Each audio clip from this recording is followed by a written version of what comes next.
நாட்டில் வேலை பார்க்குறவங்களோட நிலைமை இப்படி தான். விடிய காலையில் 3, 3:30, 4, 4:30, 5, 5:30, 6, 6:30 இதுதான் டைமிங். பஸ்ஸு வர்றதுக்காண்டி எல்லாருமே வெயிட் பண்ணிகிட்டு இருக்காங்க.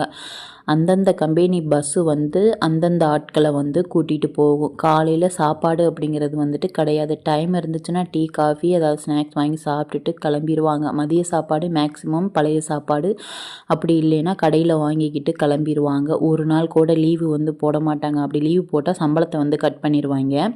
அது மட்டும் இல்லாமல் குடும்ப வறுமையின் காரணமாக லீவ் போடாமல் எல்லாருமே வேலைக்கு வந்து கிளம்பிடுவாங்க. இவங்களுக்கு நல்லது கெட்டது எதுவுமே வந்துட்டு கிடையாது. சொந்தம் பந்தம் பக்கத்தில் யாருமே வந்துட்டு கிடையாது.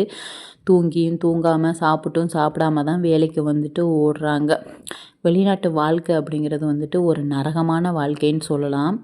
அதே மாதிரி பார்த்திங்க அப்படின்னா 365 நாளும் இவங்களுக்கு ரொட்டீன் வந்துட்டு இந்த மாதிரி தான் வந்துட்டு இருக்குது. ஒரு மனுஷனுக்கு நிம்மதி அப்படிங்கிறது வந்துட்டு பார்த்திங்க அப்படின்னா நிம்மதியான தூக்கமும் 3 வேளை சாப்பாடும். அது இந்த லைஃப்பில் வந்துட்டு சுத்தமாகவே வந்துட்டு இருக்காது. இன்க்ளூடிங் என்னோடய ஹஸ்பண்டையும் சேர்த்து தான் சொல்கிறேன். இன்றைக்கி அவர் பழைய சாப்பாடும் அதே மாதிரி மிளகா வத்தலும் எடுத்துகிட்டு போயிருக்காரு. ஹஸ்பண்டோட இவ்வளோ வருஷம் சென்று டைம் ஸ்பெண்ட் பண்ணணும்னு வந்தேன்னா இப்போ ஃபீல் பண்ணிகிட்ருக்கேன். இவ்வளோ கஷ்டப்படுறாங்களே அப்படின்னு சொல்லிட்டு. என்னோடய ஹஸ்பண்ட் மட்டும் இல்லை, என்னோடய ஹஸ்பண்ட் மாதிரியே ப்ளஸ் நிறைய அண்ணா, அப்பா, நிறைய தம்பி வந்து கஷ்டப்பட்டுட்ருக்காங்க. ஈவினிங் கொண்டாந்து இறக்கி விடுவாங்க. அவ்வளோ பேரும் அவ்வளோ டயர்டாக வந்துட்டு ரூமுக்கு வந்துட்டு போவாங்க. அதை பார்க்கும்போது ரொம்பவே வந்து கஷ்டமாக இருக்குது. இவ்வளோ கஷ்டப்பட்டு சம்பாரித்து அந்த காசை வேஸ்ட் பண்ணக்கூடாது அப்படிங்கிறது என்னோடய மைண்ட் செட்டில் வந்துட்டு இருக்குது. இனிமேல் வெளியிலலாம் சுற்ற வேண்டாப்பா, வீட்டிலே இருக்கலாம், உங்களுக்கு பிடிச்சதை நான் சமைச்சு தர்றேன் அப்படின்னு சொல்லிகிட்ருக்கேன். அது மட்டும் இல்லாமல் இவருக்கு கல் பிரச்சனை வேறு இருக்குது.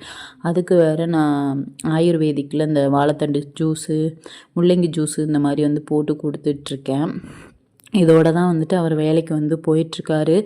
எல்லாத்தையும் எல்லாருக்கிட்டையும் சொல்ல முடியாது. எல்லார் ஃபேமிலிலையும் ஏதாவது ஒரு பிரச்சனை வந்துட்டு இருக்குது. ஒரு கடனுக்காண்டி கால் வச்சு ஃப்ளைட் ஏறின இவங்க வருஷம் பூரா ஃப்ளைட் ஏறுற மாதிரி தான் இருக்குது. அடுத்தடுத்து கடனும் தேவையும் அதிகமாகுது.